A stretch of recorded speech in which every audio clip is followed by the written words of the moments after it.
भारत आज one nation one civil code यानी secular civil code की तरफ भी बढ़ रहा है। इससे अलग अलग सामाजिक वर्गों में भेदभाव की जो शिकायत रहती है उसे दूर करने में मदद मिलेगी। अब हम वन नेशन वन इलेक्शन पर काम कर रहे हैं। एकता के हमारे इन प्रयासों के तहत ही अब हम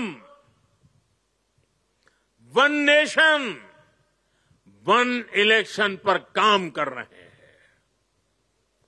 जो भारत के लोकतंत्र को मजबूती देगा, जो भारत के संसाधनों का ऑप्टिमम आउटकम देगा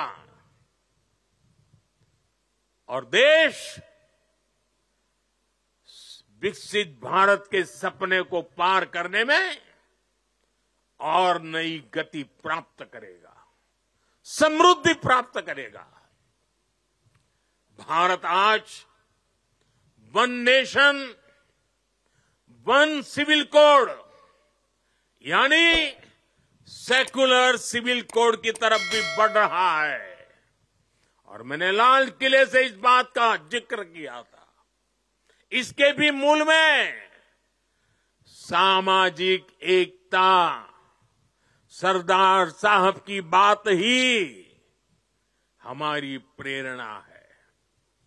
इससे अलग अलग सामाजिक वर्गों में भेदभाव की जो शिकायत रहती है उसे दूर करने में मदद मिलेगी। देश की एकता और मजबूत होगी, देश और आगे बढ़ेगा, देश एकता से संकल्पों को सिद्ध करेगा।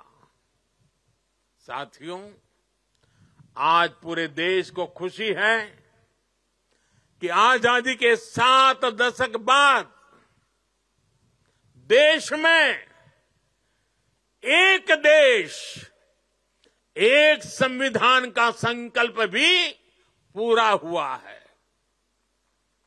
सरदार साहब की आत्मा को मेरी ये सबसे बड़ी श्रद्धांजलि है।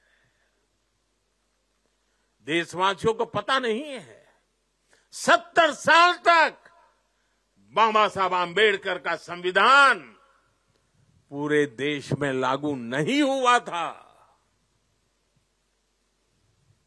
संविधान की माला जपने वालों ने संविधान का ऐसा घोर अपमान किया था। कारण क्या था? जम्मू कश्मीर में आर्टिकल 370 की दीवार, आर्टिकल 370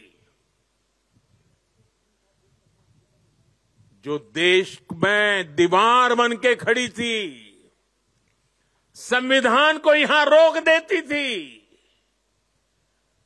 वहां के लोगों के अधिकारों से उनको वंचित रखती थी। वो धारा 370 को हमेशा हमेशा के लिए जमीन में गाड़ दिया गया है।